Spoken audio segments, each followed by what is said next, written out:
In this episode, I'll deviate from my usual format of trail summaries to spend a little time talking about hiking and backpacking gear. But first, I'd like to thank you for listening to my podcast. This podcast has had more of an international audience than I had originally envisioned.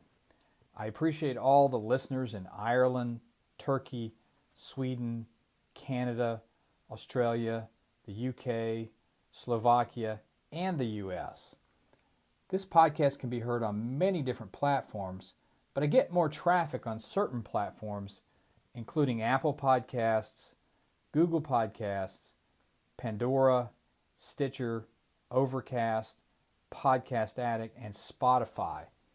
If you enjoy this podcast, please subscribe to it and tell your hiker friends about it. If you enjoy it, they should also. I'm recording this episode a little while after the start of spring. The first day of spring always gets me planning future hikes to take during the summer and spring. As I'm planning those hikes, I'm also reviewing my current backpacking gear for wear and tear and adequacy for different types of hikes in differing conditions. My personal gear review gave me the idea to dedicate an episode to reviewing hiking and backpacking gear. I'll break this down into a few large categories: shoes, clothing, and rain gear, backpacks and day packs, camping equipment and related items, food and water-related items, and safety gear. So first we'll discuss clothing and shoes. In Season 1, Episode 10, Cold Weather Hiking, I did spend a lot of time discussing clothing and safety items, so I will try not to be too redundant in this episode. In my opinion, wearing the appropriate shoes for the specifics of the hike is extremely important. The two most important considerations for me in deciding which shoes to wear are comfort and safety. In general, I prefer leather mid-length hiking boots that protect your ankles from twists. On longer hikes, they protect you from the shocks of continually stepping on rocks and are typically the most waterproof. I do have a pair of Gore-Tex type mid-length hiking boots that I wear when it's going to be very hot. There are a number of brands of hiking boots. Some are very expensive and others are moderately priced. I really have no brand preference and choose my boots by trying them on in person in a store to make sure that the fit is right and that they feel like they meet my needs. I currently wear boots from Timberland and Columbia as they seem to do the job for me and are moderately priced. Most of the hikers that I see on the AT and other backpacking trails seem to either wear the type of boots I just mentioned or the sneaker type hiking shoes. These are basically beefier than running shoes and have thicker soles to protect your feet better. I have a couple pairs of these, but don't wear them too often. I've seen people backpacking in Crocs and Chacos with no apparent problems, but those types of shoes don't offer enough protection for me. And now for an example of what not to do. I was once participating in a group day hike that was going to be about 10 miles long on moderate terrain, and one of the hikers showed up in skateboard shoes with no socks. By the end of the hike, this person could barely walk and had multiple nasty blisters. Not an enjoyable hike for them. I recently bought a rather expensive pair of shoe insoles to replace the ones that came in a pair of hiking boots that I recently purchased. I'm hoping they will provide me with more cushion and better support than the standard ones. In regards to clothing, I think you should dress in a manner that is very specific to the weather conditions that you are likely to encounter, but be prepared with clothing items for potential emergencies. A common sense way to do this is through layering. As an example, let's suppose that you're on a day hike on a hot day. Wearing shorts and a t-shirt is probably going to be appropriate, but what if you get injured or lost? Having long pants, a long sleeve shirt, and a lightweight jacket would enable you to better survive a cold night in the woods. I also prefer quick dry type clothing. This is because I get wet a lot when hiking, either through sweating or rain. If you use quick dry type clothing, it can often make a more pleasurable hike and also allow you to avoid chafing. I also prefer convertible type clothing to save space. I almost always wear convertible pants that allow you to unzip the bottom part of the legs and remove them so that the same pair of pants can be either shorts or long pants. Clothing brands in my closet include Columbia, Eddie Bauer, Timberland, Avia, Clearwater, and Live Bottom. I've always been frustrated by my rain gear. I've tried multiple breathable rain outfits and have not been happy with them. Either they aren't sufficiently waterproof, or if they are, I get drenched in sweat because they're not really breathable. I do have one Columbia rain jacket that has lightweight inner netting type lining in it that seems to provide more breathability than the others, but I still tend to sweat in it eventually. If you have any suggestions of rain gear that works well for you, please let me know about it.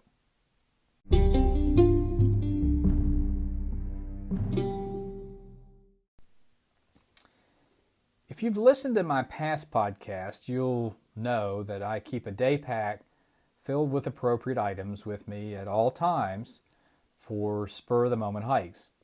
I have no brand loyalty at all for day packs. My main criteria are that they are big enough to get my stuff in, have cushioned shoulder straps, and preferably a cushioned surface touching my back. I do also like external pockets for water bottles, so usually cheap canvas school book bags don't work that well. I'd recommend something designed for hiking. In regards to backpacks, I've used various types over the years and also don't care that much about the brand and have similar criteria as I have for day packs. However, I only use backpacks that come with a well-fitting rain cover and prefer the type that have a detachable section that can be used like a day pack or a fanny pack in case I decide to take a side trip to see a waterfalls or a vista during an overnight or multi-day hike. For me, the one additional criteria that I have for backpacks is that they be lightweight. On multi-day hikes, I try to do everything that I can to lighten the load. It really helps to keep the hike enjoyable.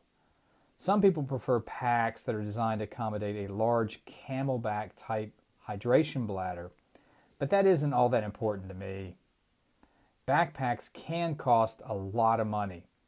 If you're on a budget, then you might want to find a quality used backpack on Craigslist or some similar service. Many novice hikers spend a lot of money buying gear, then go for a long hike and decide it's not for them. So you can save a lot of money by buying lightly used backpacks. The same goes for tents and cooking gear. A good tent can make all the difference in your hiking experience. Cheap tents are basically worthless. They tend to leak at the seams and typically come with an insufficient rain fly. I would recommend avoiding buying tents from Walmart or Target, as I believe that most of the tents that they sell are only appropriate for family car camping when it's not going to rain. Early in my hiking life, I'd purchased a cheapo tent. During the hike, it rained hard one night. I woke in the middle of the night to find my tent filled with about 3 inches of water. That kind of ruined that hike for me. I recommend buying a quality tent that is seasonally appropriate with a rain fly that covers the entire tent while providing a ventilation space between the tent and the fly. I also recommend buying a ground cover that is specifically designed for your tent. I currently use tents from MSR and REI. I also prefer lightweight tents for the reasons that I mentioned during the discussion on backpacks.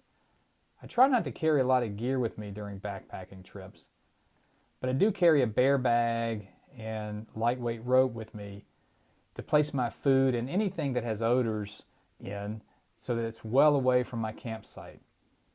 I've never had bears attempt to get into my stuff, but I have had raccoons and various rodents attempt to get stuff that I carelessly left lying about. You may also want to look at a bear can as an alternative. I also carry a lighter, Swiss Army knife, and a small amount of dryer lint to use as a fire starter.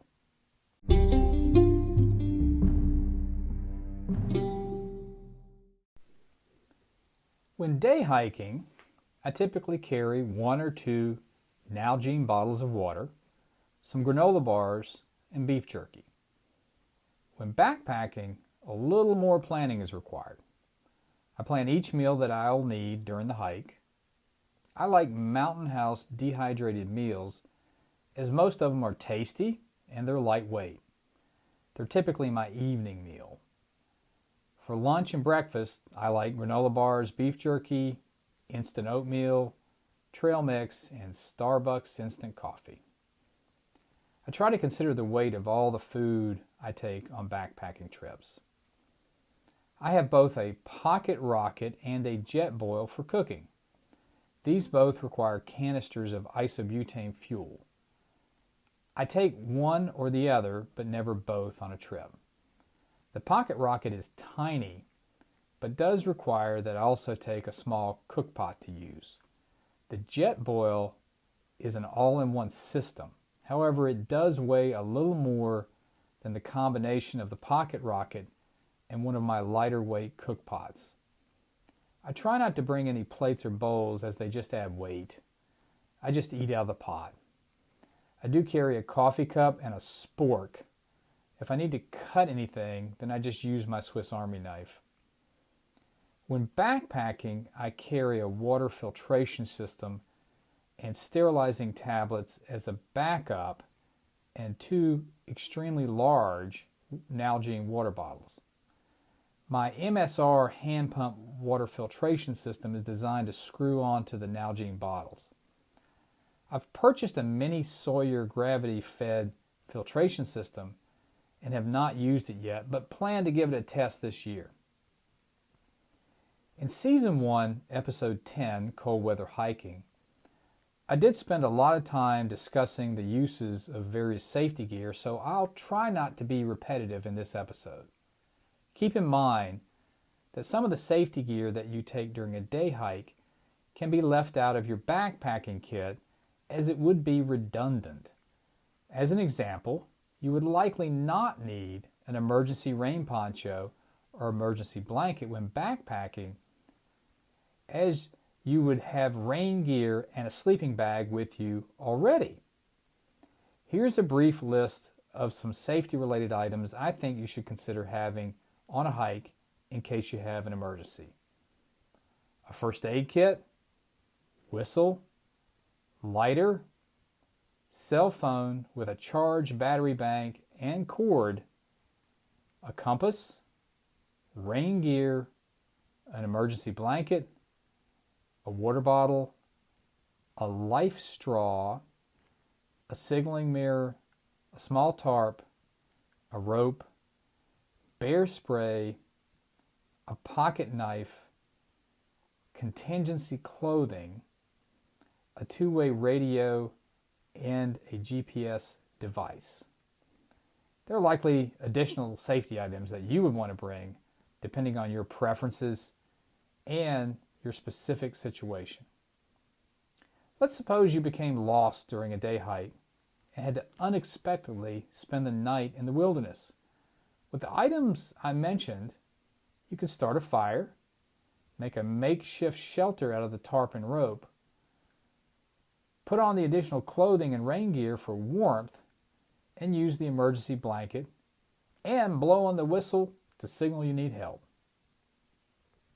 We could go into a lot more discussion on each of the areas we've covered in this podcast, but I believe in keeping my episodes short and concise. I hope this episode was helpful to you in planning your gear for your hiking experiences. I look forward to posting additional trail-related episodes this year as I plan several interesting hikes. While this episode does not lend itself to photos, I have posted photos from my previous hikes on my Instagram account. Please go there and check it out. My Instagram name is Goosa Hikin. That's GOOSEAHIKIN.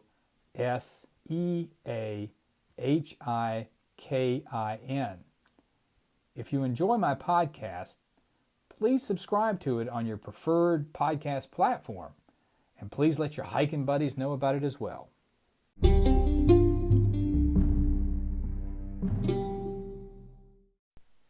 A final thought.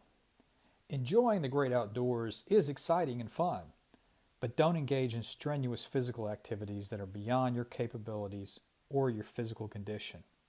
Make sure you know what wildlife you may encounter on your journey so you can be prepared. Also make sure that you carry an emergency medical kit, water, and a map, and always stay on the trail.